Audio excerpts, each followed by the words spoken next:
that score before. Let's go down to sports control. We just saw that graphic that Burnsville was trailing 3-1 against Warroad yesterday in their semifinal, but Kennedy has not Warroad, at least defensively. The only time Kennedy has given up 4 goals all year was their only loss to Greenway back in December, Ralph. The score was 1-1 at one point in the first period, and Louis was saying, well, they're playing racehorse hockey now, and I don't think Kennedy wants to do that, but we'll have to ask him a little later, because that's what they've been doing the whole period here, and they lead it 3-1 rather. Let's go down to Tony. Well, guys, as you know, we're getting down to the very end now. We want to give everybody credit that we can give credit to, because it takes so many kinds of people and people to put this great show on, band directors in particular. Mark Moraes of the Burnsville Band, the director of the band. Mark, you must put in a lot of work, a lot of hours, a lot of special stuff for this kind of an event. Well, the kids do it all. They're a great bunch of kids, and I really don't have to do much at all. I'm just coming along with them. I give them a downbeat, and they're all ready to go. You mean you put your suit on here with a thing, and that's it? That's it. And who runs the show here? Well, the seniors in this group have been here for the last 3 years. They run everything. I just come along with them for fun. You must do something. Oh, I give them a downbeat. All right, give them a downbeat. Okay, all right, here we go. 1, 2, 3. Fantastic.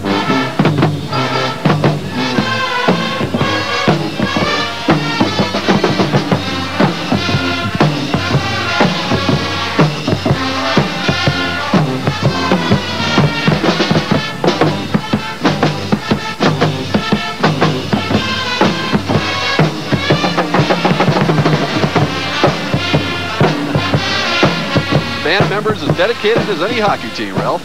David Rose never played it so good, did he? This is live continuing coverage of the 1987 Minnesota State High School Hockey Tournament. Right now, they got a 2-goal lead. They started playing better. We said earlier that Burnsville was forcing them out of the type game they wanted. We didn't mean the pace. The pace is what they like to see, a fast pace, but they weren't playing as disciplined. They were running around. They were leaving their positions, and Kennedy, usually a very disciplined team, wasn't in that first 7 or 8 minutes, but they certainly got it back, and right now they've got a good lead on Burnsville, but Burnsville yesterday came back from a deficit like this, and they're far from out of it. Ready to start period number 2. Tom Osiki's team has been down 3-1 before, but certainly not against the quality of team that Jerry Peterson has in the Kennedy Eagles. 3 times this year, the Eagles have beaten the Braves. Scores in that series 3-1, 4-3, and 4-2. So the Braves have their work cut out for them.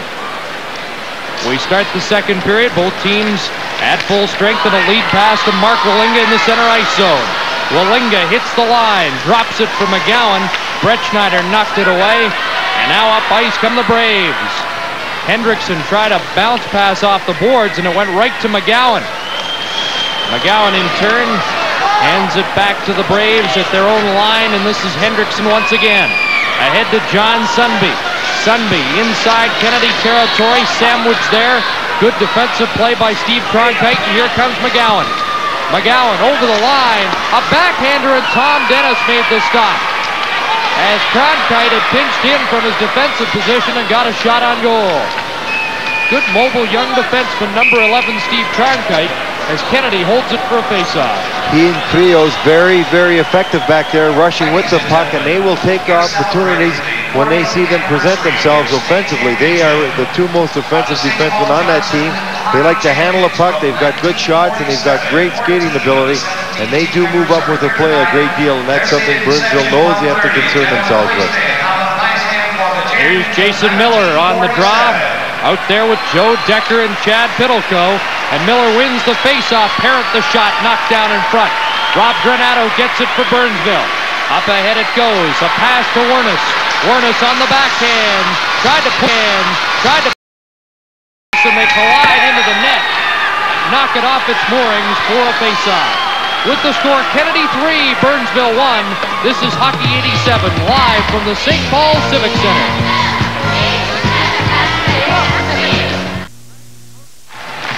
Well, Burnsville's tenaciousness going to the net. You'll see Granato right here trying to get the loose puck taken into the net, though, rather heavily by Mike Parent, knocking it off its moorings. We got a face-off to the right of the goaltender. Wernes taking the draw for Burnsville and losing it. And up with the puck and down the ice comes Kent Landreth. And what a rush he made for that third Kennedy goal in the first period. Landreth setting it up. Out at center ice, Landreth with the puck again. Clears it to the near side wing. Granato was there for Burnsville, and now Feinberg clears it down into Kennedy territory. Burnsville will probably stick to their grinding game plan and try to force Kennedy into mistakes, and there's an icing call with 13:13 left in the second period. Well, Kennedy almost caught Burnsville on the line change, but an errant pass up to Joe Decker goes for icing. Otherwise, Decker would have had a 2-on-1 situation with Piddlecow on the far side, as Burnsville electing to make a change after they'd thrown the puck in. Quick work by Mike Parent, but the pass up ice, a little errant. Face off for icing to the right of goaltender Chris Lind. Interesting that in the Lake Red Conference, Kennedy led the conference scoring with 116 goals. Burnsville was second. Jason Miller led the scoring, and Brett Schneider was second. There's a shot off the wing by Dan Bauer going wide of the goal. They tie it up along the far boards. It comes loose. Rick Weiss couldn't keep it in. Now feeds it back. Kevin Talley in his own zone. Cross to Weiss. Weiss up the boards, and here's John Manuel. Manuel off left wing ahead to Dave Stansbury. Stansbury in the middle for Bauer. Good passing play. 5 straight passes, but they can't get a shot on goal. Every member of the Kennedy team touched the puck there on the way up. Now they'll start back again.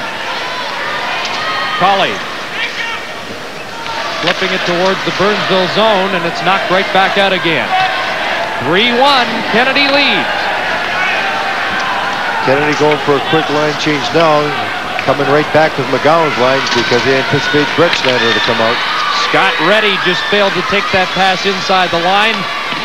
Here's what Burnsville's up against. Kennedy has shut out opponents 6 times this year and allowed their opponents 1 goal on 11 different occasions. In the one sectional game against Washburn, they only gave the team 3 shots on net. They put on quite a performance there. You were just talking earlier about the third line, Stansbury and Manuel and Bauer moving that puck around, not getting a shot on net, but they had a good passing play.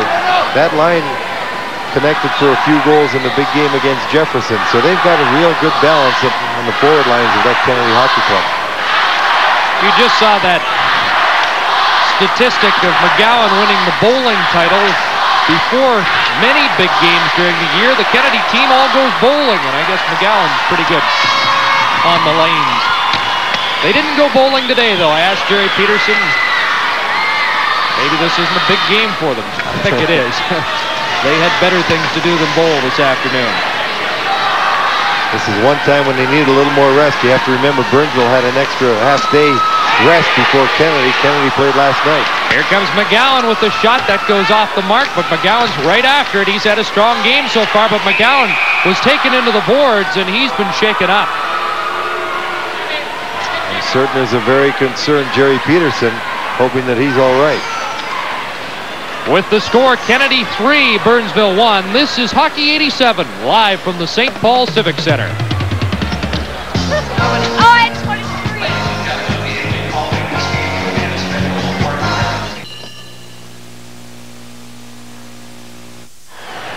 A very valuable Pat McGowan line on the ice, taking a heavy hit from Brad Hendrickson, and I think he hurt his left shoulder. This is something that I'm certain Jerry Peterson's very concerned about. They can't afford to lose that young man. A big factor for this hockey club all year long, but especially in this tournament, because he is the one that has to shut down the leading centerman on the other team. Pat McGowan getting up on his feet, looking a lot better right now, and you see relieved Jerry Peterson leaving the ice. Well, let's hope we see McGowan back in the lineup. With the score, Kennedy 3, Burnsville 1. This is Hockey 87, live from the St. Paul Civic Center.